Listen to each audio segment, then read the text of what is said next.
ನಾನಂತೂ ಇವತ್ತು ನನಗೆ ರಕ್ಷಾಬಂಧನ ಇವತ್ತು ರಕ್ಷಣೆ ಕೂಡ ಕೊಟ್ಟಿದ್ದಾರೆ. ನನ್ನ ಅವಧಿಯಲ್ಲಿ ರಾಜ್ಯಾಧ್ಯಕ್ಷ ಅಂತಕ್ಕಂಥದ್ದು ಇದು ನಾಟ್ ಅ ಲಕ್ಸುರಿ. ನಾನು ಕೂಡ ಎಲ್ಲವನ್ನು ಕೂಡ ಬಿಟ್ಟು ನನ್ನ ಮಕ್ಕಳು ತಮಾಷೆ ಮಾಡ್ತಾ ಇದ್ರು, ಪಾಪ ನೀ ಯಾಕೆ ರಾಜಕಾರಣಕ್ಕೆ ಹೋಗಲ್ಲ ಅಂತೇಳಿ. ವಿಧಾನಸೌಧ ಮುಂದೆ ಕಾರಲ್ಲಿ ಹೋಗ್ತಾ ಇದ್ರೆ ನೀವ್ ಯಾವಾಗ ಹೋಗ್ತೇ ಪಾಪ ಅಂತ ಕೇಳ್ತಾ ಇದ್ರು. ನನಗೆ ರಾಜಕಾರಣ ಬೇಡ ಅಂತ ಹೇಳ್ತಾ ಇದ್ದೆ. ಆದ್ರೆ ಅನಿರೀಕ್ಷಿತವಾಗಿ ಬಂದಂತ ಸಂದರ್ಭದಲ್ಲಿ ಇವತ್ತೆಲ್ಲ ಪಕ್ಷದ ಹಿರಿಯರು ನನಗೆ ರಾಜ್ಯದ ಅಧ್ಯಕ್ಷ ಸ್ಥಾನ ಕೊಟ್ಟಿದ್ದಾರೆ ಅಂತ ಹೇಳಿದ್ರೆ ಇದು ಒಂದು ಜವಾಬ್ದಾರಿ.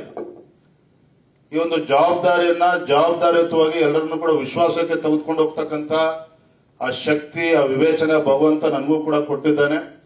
ನನ್ನ ಬಗ್ಗೆ ತಮ್ಮೆಲ್ಲರೂ ಕೂಡ ಸಂಪೂರ್ಣವಾಗಿ ವಿಶ್ವಾಸ ಇರಲಿ. ಇವತ್ತು ತಮ್ಮೆಲ್ಲ ಏನೇನು ಆಗ್ಬೇಕು, ಸಂಘಟನೆ ಯಾವ ರೀತಿ ಬಲಗೊಳಿಸಬೇಕು, ಎಲ್ಲ ವಿಚಾರ ಕೂಡ ನಾವು ಚರ್ಚೆ ಮಾಡೋಣ. ಏನಪ್ಪ ವಿಜಯೇಂದ್ರ ರಾಜ್ಯಾಧ್ಯಕ್ಷ ಆದ್ಮೇಲೆ ಮಹಿಳಾ ಮೋರ್ಚಾ ಸಿಗೋದಿಲ್ಲ ಅಂತಕ್ಕಂಥ ಭಾವನೆ ಬೇಡ. ನಾನು ಕೂಡ ಕುದುರೆ ತರ ಓಡ್ತಾನೆ ಇದ್ದೀನಿ. ಈಗ ಲೋಕಸಭಾ ಚುನಾವಣೆ ಮುಗಿದಿದೆ. ತಾವ್ ಯಾವತ್ತೊಂದಿನ ಅಧ್ಯಕ್ಷ ಸಮಯ ನಿಗದಿ ಮಾಡಿ, ಸಾರಿ ಭಾರತಿ ಶೆಟ್ಟಿ ಅವರಿದ್ದಾರೆ ನೋಡ್ಲಿಲ್ಲ, ದಯವಿಟ್ಟು ಸಮಯವನ್ನ ನಿಗದಿ ಮಾಡಿ ನಾನು ಕೂಡ ಸಂಪೂರ್ಣ ಸಮಯವನ್ನು ಕೊಡ್ತೇನೆ. ಇವತ್ತು ಮಹಿಳಾ ಮೋರ್ಚಾ ಬಲಪಡಿಸತಕ್ಕಂತ ನಿಟ್ಟಿನಲ್ಲಿ, ಯಾಕೆಂತ ಹೇಳಿದ್ರೆ ಹಿರಿಯರು ಒಂದು ಮಾತನ್ನ ಹೇಳ್ತಾರೆ, ಅನೇಕ ಕಾರ್ಯಕ್ರಮಗಳು ಹೇಳ್ತಾ ಇರ್ತೇನೆ, ಯತ್ರ ನಾರ್ಯಸ್ತು ಪೂಜಂತೆ ರಮಂತೆ ತತ್ರ ದೇವತಃ ಅಂತೇಳಿ. ಯಾವ ಭೂಮಿಯ ಮೇಲೆ ಆ ತಾಯಿಯನ್ನ ಗೌರವದಿಂದ ಕಾಣ್ತಾರೋ ಆ ಭೂಮಿಯ ಮೇಲೆ ದೇವಾದಿ ದೇವತೆಗಳು ಸಂತೋಷ ನಮ್ಮನ್ನ ಹರಿಸ್ತಾರೆ ಅಂತೇಳಿ. ಮತ್ತೆ ನಾ ತಂದೆಯವರಿಂದ ಒಂದು ಕಲ್ತಿದ್ದೇನೆ, ನಾವು ಎಷ್ಟೇ ಎತ್ತರಕ್ಕೆ ಬೆಳಿಬೇಕು ಅಂದ್ರೂ ಸಹ ತಾಯಂದ್ರ ಆಶೀರ್ವಾದ ಬಹಳ ಮುಖ್ಯ. ನನಗೆ ತುಂಬಾ ಸಂತೋಷ ಆಗಿದೆ. ಅವತ್ತು ರಕ್ಷೆಯನ್ನ ಕಟ್ಟಿ ಇವತ್ತು ನನಗೆ ಆಶೀರ್ವಾದ ಮಾಡಿದ್ದೀರಿ. ಸದಾ ನಿಮ್ಮ ಜೊತೆಲಿ ಇರ್ತೇನೆ, ಸಂಘಟನೆಯನ್ನ ಬಲಪಡಿಸತಕ್ಕಂಥ ಕೆಲಸವನ್ನ ಮಾಡ್ತೇನೆ ಅನ್ನೋ ಮಾತನ್ನ ಸಂದರ್ಭದಲ್ಲಿ ಹೇಳ್ತಾ, ನಾವೆಲ್ಲರೂ ಕೂಡ ಒಗ್ಗಟ್ಟಿನಿಂದ ಒಮ್ಮನಸ್ಸಿನಿಂದ ಪಕ್ಷವನ್ನ ಬಲಪಡಿಸತಕ್ಕಂಥ ಕೆಲಸ ಮಾಡೋಣ. ಈ ಸದಸ್ಯತ್ವ ಅಭಿಯಾನವನ್ನ ಯಶಸ್ವಿಗೊಳಿಸೋಣ ಅಂತ ಹೇಳ್ತಾ ತಮ್ಮೆಲ್ಲರೂ ಕೂಡ ವಂದಿಸ್ತಾ ನನ್ನ ಮಾತಿಗೆ ವಿರಾಮಗಳನ್ನು ಹೇಳ್ತಾ ಇದ್ದೇನೆ. ವಂದನೆಗಳು, ನಮಸ್ಕಾರ. ನಾನಂತೂ ಇವತ್ತು ನನಗೆ ರಕ್ಷಾಬಂಧನ ಇವತ್ತು ರಕ್ಷಣೆ ಕೂಡ ಕೊಟ್ಟಿದ್ದಾರೆ. ನನ್ನ ಅವಧಿಯಲ್ಲಿ ರಾಜ್ಯಾಧ್ಯಕ್ಷ ಅಂತಕ್ಕಂಥದ್ದು ಇದು ನಾಟ್ ಅ ಲಕ್ಸುರಿ. ನಾನು ಕೂಡ ಎಲ್ಲವನ್ನು ಕೂಡ ಬಿಟ್ಟು ನನ್ನ ಮಕ್ಕಳು ತಮಾಷೆ ಮಾಡ್ತಾ ಇದ್ರು, ಪಾಪ ನೀ ಯಾಕೆ ರಾಜಕಾರಣಕ್ಕೆ ಹೋಗಲ್ಲ ಅಂತೇಳಿ. ವಿಧಾನಸೌಧ ಮುಂದೆ ಕಾರಲ್ಲಿ ಹೋಗ್ತಾ ಇದ್ರೆ ನೀವ್ ಯಾವಾಗ ಹೋಗ್ತೇ ಪಾಪ ಅಂತ ಕೇಳ್ತಾ ಇದ್ರು. ನನಗೆ ರಾಜಕಾರಣ ಬೇಡ ಅಂತ ಹೇಳ್ತಾ ಇದ್ದೆ. ಆದ್ರೆ ಅನಿರೀಕ್ಷಿತವಾಗಿ ಬಂದಂತ ಸಂದರ್ಭದಲ್ಲಿ ಇವತ್ತೆಲ್ಲ ಪಕ್ಷದ ಹಿರಿಯರು ನನಗೆ ರಾಜ್ಯದ ಅಧ್ಯಕ್ಷ ಸ್ಥಾನ ಕೊಟ್ಟಿದ್ದಾರೆ ಅಂತ ಹೇಳಿದ್ರೆ ಇದು ಒಂದು ಜವಾಬ್ದಾರಿ.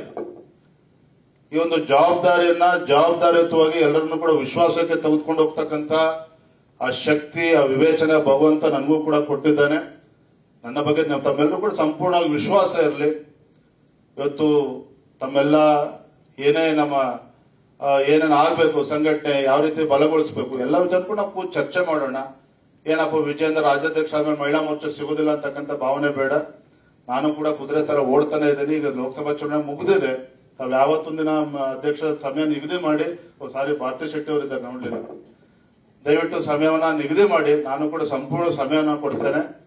ಇವತ್ತು ಮಹಿಳಾ ಮೋರ್ಚಾ ಬಲಪಡಿಸತಕ್ಕಂತ ನಿಟ್ಟಿನಲ್ಲಿ, ಯಾಕೆಂತ ಹೇಳಿದ್ರೆ ಹಿರಿಯರು ಒಂದು ಮಾತನ್ನ ಹೇಳ್ತಾರೆ, ಅನೇಕ ಕಾರ್ಯಕ್ರಮಗಳು ಹೇಳ್ತಾ ಇರ್ತೇನೆ, ಯತ್ರ ನಾರ್ಯಸ್ತು ಪೂಜಂತೆ ರಮಂತೆ ತತ್ರ ದೇವತಃ ಅಂತೇಳಿ. ಯಾವ ಭೂಮಿಯ ಮೇಲೆ ಆ ತಾಯಿಯನ್ನ ಗೌರವದಿಂದ ಕಾಣ್ತಾರೋ ಆ ಭೂಮಿಯ ಮೇಲೆ ದೇವಾದಿ ದೇವತೆಗಳು ಸಂತೋಷ ನಮ್ಮನ್ನ ಹರಿಸ್ತಾರೆ ಅಂತೇಳಿ.